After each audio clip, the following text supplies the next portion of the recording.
हम पिता परमेश्वर का धन्यवाद दें आज की इस सुंदर सुबह के लिए कि एक बार फिर से परमेश्वर ने इस सुंदर सौभाग्य दिया कि हम उसके जी उठने के दिन में शामिल हों। परमेश्वर की दया बड़ी है, उसने हम सबको अब तक जीवित रखा है और घरों में रहते हुए परमेश्वर ने अवसर दिया कि हम उसकी आराधना करें, उसकी उपासना करें। इससे पहले कि हम परमेश्वर के कलाम को सुने, आइए अपने सिरों को झुकाएं और परमेश्वर से हम प्रार्थना करें। आइए हम प्रार्थना करें।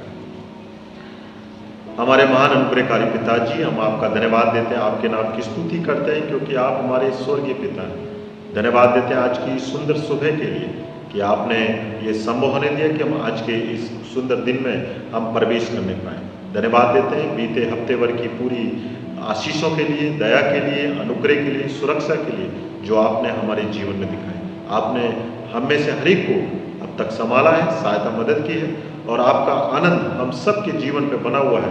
हम आपका धन्यवाद दें। आज की सुबह एक बार फिर से जब अपने घरों में हैं और आपके जी उठने का दिन है, हम आपकी आराधना करना चाहते हैं, आपके वचन को सुनना चाहते हैं। पवित्र आत्मा की सामर्थ हम सबके जीवन उड़ेलिए, हमारे हृदय को तैयार कीजिए ताकि आज की सुबह जो भी वचन हम आपके द्वारा सुनते हैं उस सब के द्वारा हमें आशीष मिल सके, आत्मिक रूप से हम उभारे जा सकें और आपकी महिमा होने वाली हो सके। आज की सुबह हमें से हर एक से आप बातचीत करें, हमारे ईमान को आप मजबूत बनाएं। इस प्रार्थना को आपके बेटे यीशु मसीह के नाम से मांगते हैं, आमीन। आज की सुबह हम जो परमेश्वर के वचन में से विचार करेंगे वो पाठ लिया गया है उत्पत्ति, उसका 28वां अध्याय 10 से लेकर 17 पद तक। उत्पत्ति की किताब उसका 28वां अध्याय 10 से लेकर 17 पद तक। यहाँ पर इस प्रकार से लिखा हुआ है, याकूब बेरशबा से निकलकर हरान की ओर चला और उसने किसी स्थान में पहुंचकर रात वहीं बिताने का विचार किया क्योंकि सूर्य अस्त हो गया था। इसलिए उसने उस स्थान के पत्थरों में से एक पत्थर लेकर अपना तकिया बनाकर रखा और उसी स्थान में सो गया। तब उसने स्वप्न में क्या देखा कि एक सीढ़ी पृथ्वी पर खड़ी है और उसका सिर स्वर्ग तक पहुंचा है और परमेश्वर के दूत उस पर से चढ़ते उतरते हैं और यहोवा उसके ऊपर खड़ा होकर कहता है, मैं यहोवा तेरे दादा अब्राहम का परमेश्वर और इसहाक का भी परमेश्वर हूँ। जिस भूमि पर तू लेटा है उसे मैं तुझको और तेरे वंश को दूंगा और तेरा वंश भूमि की धूल के किनकों के समान बहुत होगा और पश्चिम, पूरब, उत्तर, दक्षिण चारों ओर फैलता जाएगा और तेरे वंश के द्वारा पृथ्वी के सारे कुल आशीष पाएंगे। और सुन, मैं तेरे संग रहूंगा और जहाँ जहाँ कहीं तू जाए वहाँ तेरी रक्षा करूंगा और तुझे इस देश में लौटा ले आऊंगा। मैं अपने कहे हुए को जब तक पूरा ना कर लूँ तब तक तुझको ना छोड़ूंगा। तब याकूब जाग उठा और कहने लगा, निश्चय इस स्थान में यहोवा है और मैं इस बात को ना जानता था। और भय खाकर उसने कहा, यह स्थान क्या ही भयानक है, यह तो परमेश्वर के भवन को छोड़ और कुछ नहीं हो सकता, वरन यह स्वर्ग का फाटक ही होगा। परमेश्वर अपने कलाम के पढ़े जाने और सुने जाने पर अपनी आशीष देंगे। आज की सुबह जो वचन का टॉपिक है वो है कि आप अकेले नहीं हैं। कई बार जब हम इस संसार में हम रहते हैं, अलग अलग समस्याओं का जब हम सामना करते हैं तो हम सोचते हैं कि हम अकेले हैं, हमारा क्या होगा। आज की परिस्थितियों को हम देख रहे हैं। इन दिनों में सबके पास जो बोझ और चिंता का जो विषय है वो है कल हमारे जीवन में क्या होगा, कल हमारे जीवन के लिए कैसा निकलेगा, कल क्या हम स्वस्थ रहेंगे, क्या हम कोरोना वायरस से ग्रसित होंगे या नहीं होंगे, क्या हॉस्पिटल में रहकर हमारे जीवन का अंत होगा, हमारे बच्चों का क्या होगा, यदि उन्हें कुछ हो गया तो हम क्या करेंगे, क्या हम लंबे समय तक जीवित रह पाएंगे या फिर इस वायरस से हम ग्रसित हो जाएंगे, क्या इस वायरस का अंत होगा या नहीं होगा। ऐसी बहुत सारी चिंताएं और बोझ हम सब के जीवन में चल रहे हैं। इन दिनों की परिस्थिति को देखते हुए हम सब कल की चिंता के विषय, कल के बारे में हम चिंता रखे हुए। क्या हम जीवित रहेंगे या हम जीवित नहीं रहेंगे? क्या हम इस महामारी से अपने आप को बचा पाएंगे या नहीं बचा पाएंगे? और आज की सुबह परमेश्वर इन दिनों में हमको ये सिखा रहा है, और विशेषकर इस परिस्थिति से परमेश्वर हमको ये सिखाना चाहता है कि परमेश्वर का हाथों में हमारा जीवन है, परमेश्वर के हाथों में हमारा जीवन है। प्रभु इस जीवन का मालिक है। इस परिस्थितियों से, इस सिचुएशन से हम ये सीख रहे हैं कि हम अपने जीवन के मालिक नहीं, परमेश्वर हमारे जीवन का मालिक है। किसी ने भी दुनिया में नहीं सोचा होगा कि हम इस लॉकडाउन के बारे में, परंतु अब हम इस लॉकडाउन का सामना कर रहे हैं। किसी ने भी संसार में नहीं सोचा होगा कि हमें इस प्रकार से लॉकडाउन का सामना करना पड़ेगा और अपने घरों में रहना पड़ेगा, परंतु हम सब इस परिस्थिति का सामना कर रहे हैं। और इस लॉकडाउन में जब हम अपने घरों में हैं, हमें किन बातों को स्मरण रखना है? क्या हम जब लॉकडाउन में अपने घरों में हैं, क्या सिर्फ चिंता, बोझ और तकलीफों में अपने जीवन को क्या हम निकाल दें? परंतु विश्वासी होने के नाते इस लॉकडाउन में और इस परिस्थिति में हमें कुछ स्मरण रखना है। और सबसे महत्वपूर्ण बात जो इन परिस्थितियों में हमें स्मरण रखनी है, वो है परमेश्वर की प्रतिज्ञाओं को हमें स्मरण रखना है। जब हम सब अपने घरों में, हम चर्च में आराधना नहीं कर पा रहे हैं, हम इधर उधर नहीं जा रहे हैं, बहुत सी चिंता है, बहुत सी फिक्र है, बहुत से बोझ है, परंतु इस लॉकडाउन में जो हमें सीखना है और जिस बात पर ध्यान को लगाना है, वो परमेश्वर की प्रतिज्ञा है। कई बार हम इन प्रतिज्ञाओं को हम भूल जाते हैं। कई बार जब इस संसार में हमारे जीवन में बोझ आता है, संसार में जब चिंताएं आती हैं, संसार में जब चुनौती आती है, तो हम इन प्रतिज्ञाओं को भूल जाते हैं। परंतु जब हम दुनियावी कामों से अलग हैं, अपने घरों में हम लॉकडाउन हैं, हम परमेश्वर की इन प्रतिज्ञाओं पर हम फोकस करने वाले हो सकें। परमेश्वर का कलाम कहता है, इब्रानियों 13 और 5 पद में लिखा हुआ है, मैं तुझे कभी ना छोड़ूंगा और कभी ना त्यागूंगा। ये परमेश्वर की प्रतिज्ञा है कि मैं ना तुझे कभी छोड़ूंगा ना कभी त्यागूंगा। ये सबसे बड़ा आनंद का विषय हमारे लिए। जब हम चिंताओं में हैं, बोझ में हैं, बहुत सारी ऐसी बातें हमारे जीवन में आ रही है, तो हम फोकस करें परमेश्वर की उस प्रतिज्ञाओं को जो बाइबल में दी गई है। और इब्रानियों 13:5 में लिखा हुआ है, मैं तुझे कभी ना छोड़ूंगा और मैं तुझे कभी ना त्यागूंगा। हमारे साथ कुछ भी होता रहे, परंतु परमेश्वर के वायदे हमारे साथ हैं। ये आनंद की बात है। हम किसी भी परिस्थिति में से होकर गुजरे, परंतु परमेश्वर की प्रतिज्ञाएं हमारे साथ हैं। इसलिए हम आनंदित रहें, प्रार्थनाएं करते रहें और परमेश्वर की प्रतिज्ञाओं के विषय में हम ध्यान लगाते रहें। परमेश्वर की दया के बिना हम जीवित नहीं रह सकते। उसकी दया सर्वदा हमारे साथ है। हर डर, चिंता, बोझ में परमेश्वर हमारे साथ है। किसी भी प्रकार का डर, किसी प्रकार की चिंता, किसी भी प्रकार का बोझ यदि आपके मन में है, तो उससे जो परमेश्वर के इस बीच में परमेश्वर जो हमें सिखाना चाहता है कि मैं तुम्हारे साथ हूँ। आज की सुबह हम बाइबल की उन 4 घटनाओं के बारे में देखेंगे जहाँ परमेश्वर ने बताया है कि मैं तेरे साथ हूँ। कई बार हम बहुत सी बातों पर विचार नहीं कर पाते कि बाइबल में कहाँ ये बातें लिखी हैं, परंतु आज की सुबह हम 4 घटनाओं पर फोकस करना चाहेंगे, ध्यान को लगाना चाहेंगे कि कहाँ परमेश्वर ने कहा है मैं तेरे साथ हूँ। उत्पत्ति उसका 28वां अध्याय और 15 पद में लिखा हुआ है, जेनेसिस चैप्टर 28 वर्स 15 में लिखा हुआ है, और सुन मैं तेरे साथ रहूँगा और जहाँ कहीं तू जाए वहाँ तेरी रक्षा करूँगा और तुझे इस देश में लौटा ले आऊँगा।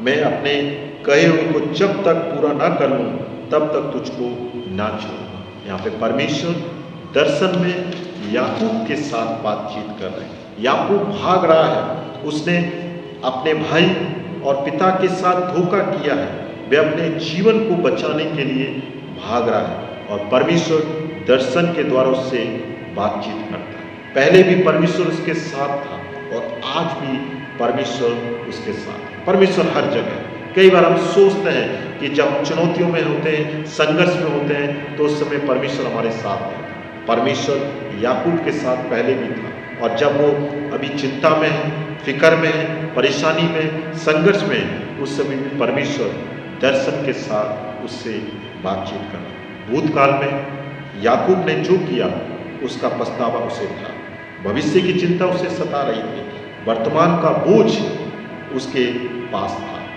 इन सब बातों में परमेश्वर केवल यही उससे कहता है, मैं तेरे साथ। इन सारी बातों के बीच में भी परमेश्वर उससे बातचीत कर रहे हैं कि मैं तेरे साथ। कितने आनंद का विषय है कि परमेश्वर ने याकूब को छोड़ा और उन परिस्थितियों में भी परमेश्वर याकूब के साथ। आज हम किसी भी सिचुएशन में, चाहे बोझ में है, चाहे चिंता में, परमेश्वर हमसे कह रहे हैं कि मैं तुम्हारे साथ हूँ। यहाँ पे लिखा हुआ है, और सुन मैं तेरे संग रहूँगा। उत्पत्ति 28 और 15 में लिखा हुआ, और सुन मैं तेरे संग रहूँगा और जहाँ कहीं तू जाए वहाँ तेरी रक्षा करूँगा और तुझे इस देश में लौटा ले आऊँगा।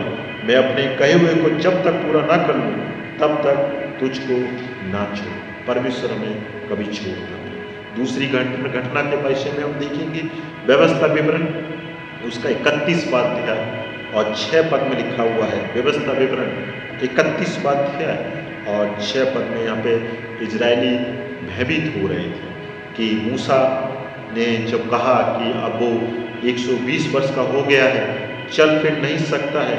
परमेश्वर ने भी उससे कह दिया है कि तू यरदन पार नहीं जाने पाएगा। इजरायली लोग भयभीत हैं कि अब हमारा क्या हो, अब कौन हमारे जीवन को गाइड करेगा। परंतु परमेश्वर वहाँ पर भी इजरायलियों से बातचीत करते हैं और व्यवस्था विवरण 31 और 6 में कहते हैं, तू यावमान और दृढ़ हो, उनसे ना डर और ना भयभीत हो, क्योंकि तेरे संग चलने वाला तेरा परमेश्वर यहोवा है। वह तुझको धोखा ना देगा और ना छोड़ेगा। यदि परमेश्वर हमारे साथ है तो हमारा कुछ भी लॉस नहीं। कई बार हम सोचते हैं कि हमारे जीवन का नाश हो जाएगा, बहुत सारा लॉस हमें हो जाएगा, परंतु आज की सुबह परमेश्वर हमें बताना चाहते हैं, यदि परमेश्वर हमारे साथ है तो हमारे जीवन का लॉस नहीं होगा।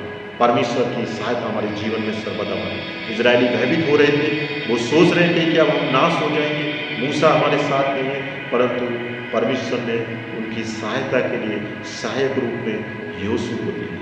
और परमेश्वर वहाँ पे कह रहे हैं इस प्रकार से कि 31 के व्यवस्था विवरण 31 और 6 में, तू यावमान और दृढ़ हो, उनसे ना डर और ना भयभीत हो, क्योंकि तेरे संग चलने वाला तेरा परमेश्वर यहोवा है, जो तुझको धोखा ना देगा और ना छोड़ेगा। यदि परमेश्वर हमारे साथ है हम हार नहीं सकते, और इस बातों पर हमें विश्वास करना। इजरायली भयभीत थे, परंतु हमें भयभीत नहीं होना, हमें घबराना नहीं है, क्योंकि परमेश्वर की सहायता हमारे जीवन में निरंतर बनी है। तीसरी घटना के विषय में हम देखें तो यहोशू 1 और 5 पद में लिखा हुआ, यहोशू 1 और 5 पद में लिखा हुआ, यहोशू को परमेश्वर कह रहे हैं, तेरे जीवन भर कोई तेरे सामने ठहर ना सके।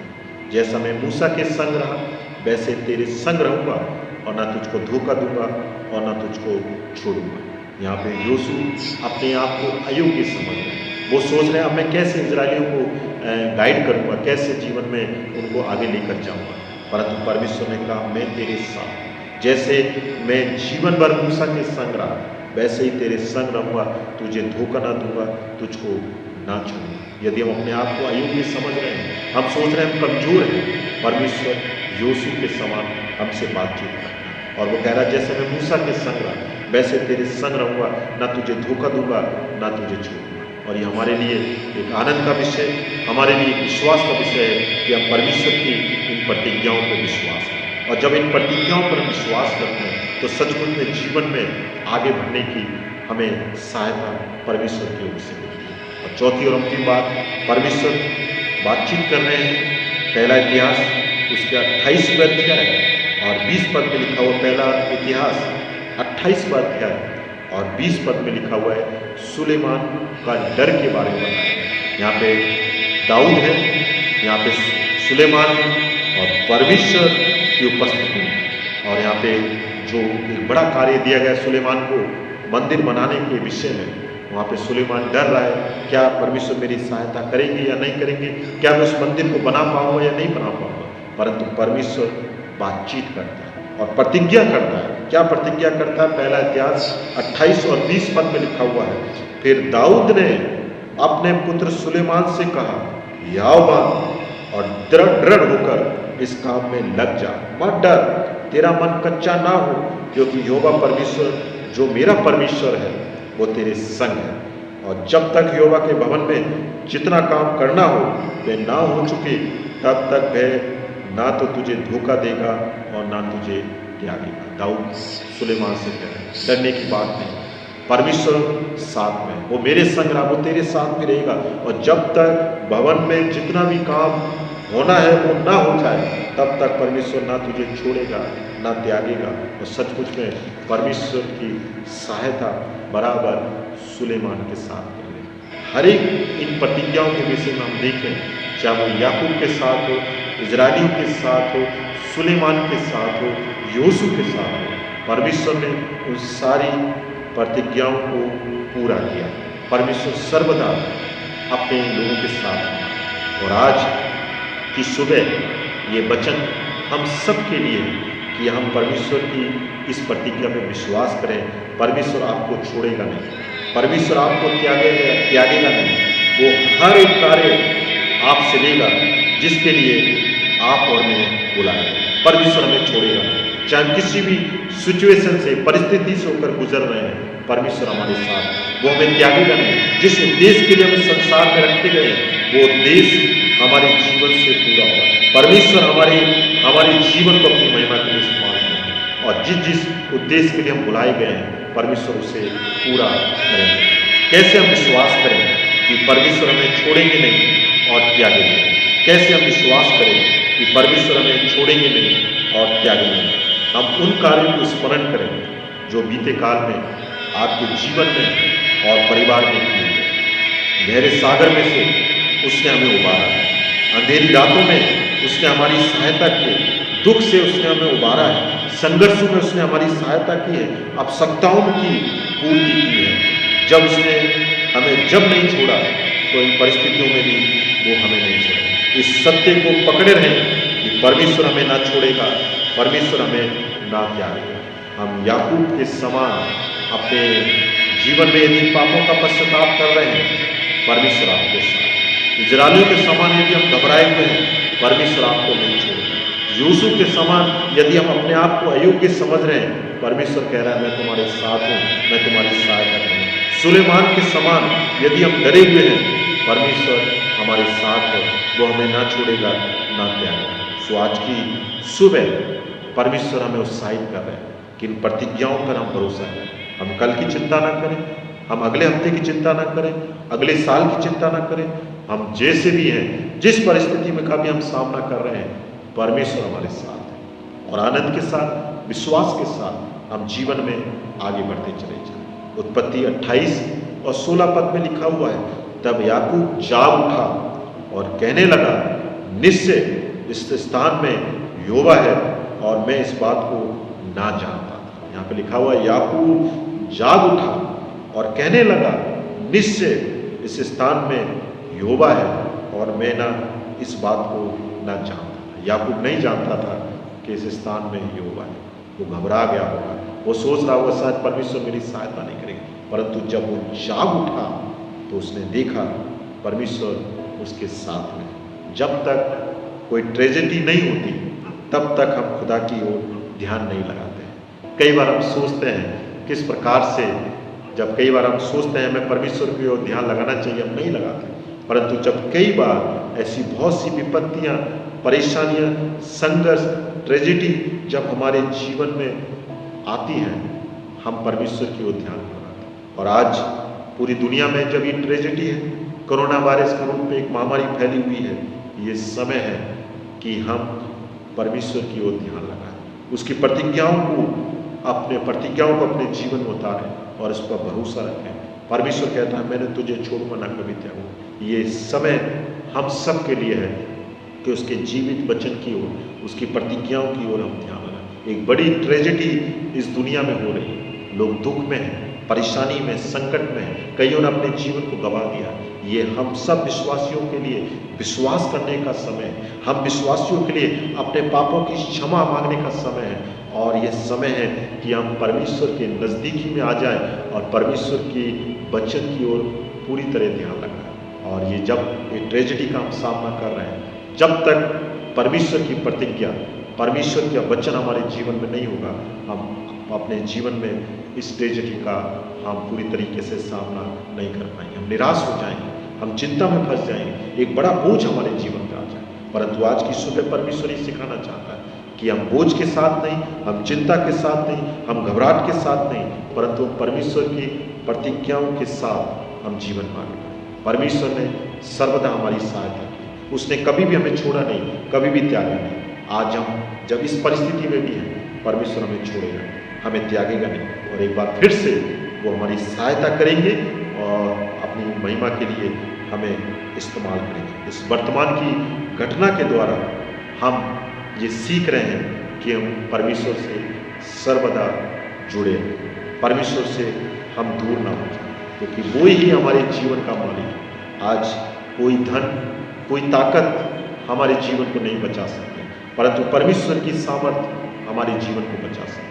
हम विश्वासी लोग हैं, जब परमेश्वर पर हम भरोसा रखते हैं, उसकी प्रतिज्ञाओं की ओर ध्यान को लगाते हैं, तो एक बड़ा आनंद हमारे जीवन में आता है। आज की सुबह परमेश्वर इसे सिखाना चाहता है, आप अकेले नहीं हैं, परमेश्वर आपके साथ। परमेश्वर की वो प्रतिज्ञा है जो उसने हमारे पूर्वजों से की, उसने हमसे की, वो हमारे साथ में हम अपने जीवन में देख सकते हैं। आज की सुबह जब अपने घरों में हम बैठे हुए हैं, किस तरीके से परमेश्वर ने पास्ट में भी हमारी सहायता की, हम किस किस तकलीफ से होकर गुजरे, परमेश्वर ने हमें छोड़ा नहीं, त्यागा। और आज पूरी दुनिया जब इस तकलीफ में है, परेशानी में, संघर्ष में है, परमेश्वर हमारे साथ। और ये आनंद का विषय हमारे लिए, इसलिए हम परमेश्वर पर ध्यान को लगाते हुए, उसकी प्रतिज्ञाओं पर ध्यान को लगाते हुए जीवन में आगे बढ़ेंगे तो अवश्य परमेश्वर हमारे साथ है। अपने अपने घरों में रहते हुए, अपनी कलीसिया के लिए, अपने देश के लिए, अपने पूरी दुनिया के लिए हम प्रार्थना करें कि परमेश्वर जल्द से जल्द कोई समाधान इस संसार में भेजे और ये कोरोना वायरस की जो महामारी है वो जाने वाली हो सके। यदि विश्वासी सच्चे मन से प्रार्थना करेंगे, विश्वास से प्रार्थना करेंगे, तो सचमुच में परमेश्वर हमारी सुने। हमें कमजोर नहीं होना, परमेश्वर ने प्रतिज्ञा की है मैं तुम्हारे साथ, और ये आनंद हमारे जीवन में बना रहे, ये विश्वास हमारे जीवन में बना रहे और हम प्रार्थना निरंतर हम करते हैं। हमें कमजोर नहीं होना, हमें चिंता में नहीं फंसना, हमें डर अपने जीवन में नहीं समा लेना, परंतु विश्वास के साथ आगे बढ़ना। आज मदर्स डे है और आज नहीं है, परंतु हमने इसको सेलिब्रेट हम कर रहे हैं हमारे मदर्स डे के रूप में। मेरी शुभकामना है सभी माताओं के लिए, परमेश्वर सभी माताओं को आशीष देवे, उनकी सहायता करे। एक बड़ा योगदान उनका इस परिवार में, कलीसियाओं में रहा है। परमेश्वर जितनी भी माताएं हैं सभी को बहुत ऐसे आशीष और उनकी प्रार्थनाओं को भी सुने, और आने वाले समय में हम सबको परमेश्वर संभाले, हमारी साथ कलीसिया विश्वास में निरंतर मजबूत बनी रहे और हम परमेश्वर की बड़ी बड़ी प्रतिज्ञाएं जो वचन में दी गई हैं उस पर हम भरोसा रखें और बड़े विश्वास के साथ जीवन में आगे बढ़ें। ये कठिनाई का समय है, संघर्ष का समय है, परंतु यदि हम विश्वास करेंगे तो हम इन परिस्थितियों का हम सामना कर पाएंगे। परमेश्वर आप सबको आशीष दे, परमेश्वर आपको उबारे। जो भी प्रतिज्ञाएं खुदावन ने आपके और मेरे जीवन में की है उसको हम स्मरण रखते हुए जीवन में आगे बढ़ते चले। आइए अपने सिरों को झुकाएं और परमेश्वर से हम प्रार्थना करें। हमारे महान अनुग्रहकारी पिताजी, हम आपका धन्यवाद देते हैं, आपके नाम की स्तुति करते हैं क्योंकि आप हमारे महान परमेश्वर हैं। धन्यवाद देते हैं आज के इस जीवित वचन के लिए जिसने हमें सिखाया है कि हम अकेले नहीं, आप हमारे साथ।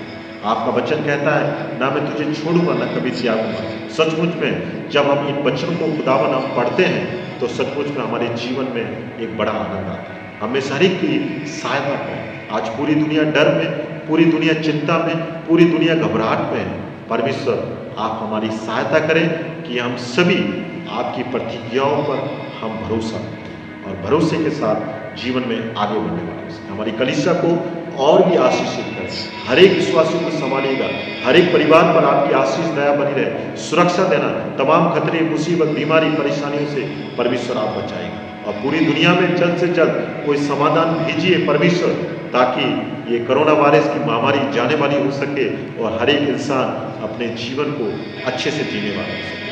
अपनी माताओं के लिए प्रार्थना करते हैं, माताओं के अच्छे जीवन के धन्यवाद देते हैं। हमारी कलीसिया में जितनी भी माताएं हैं सभी को परमेश्वर आप आशीषित कीजिएगा, विश्वास में आगे बढ़ने में आप उनकी मदद कीजिएगा और विशेषकर हमारे परिवारों के ऊपर आपका अनुग्रह, आपकी दया बनी रहे।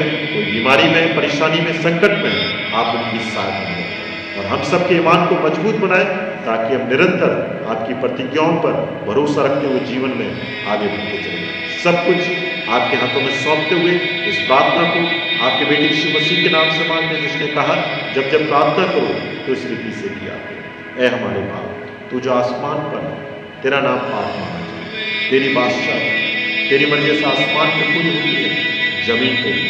हमारे रोज की रोटी आज हमें दे, जिस तरह कसूरों को माफ करते हैं तू भी हमारे कसूरों को माफ कर, हमें आजमाइश में न डाल बल्कि बुराई से बचा, क्योंकि बादशाह, कुदरत और जलाल हमेशा तेरी। आमीन। हमारे परमेश्वर मसीह का अनुग्रह, पिता परमेश्वर का प्रेम और पवित्र आत्मा की सहभागिता हम सबके साथ अब से लेकर सर्वदा रहे।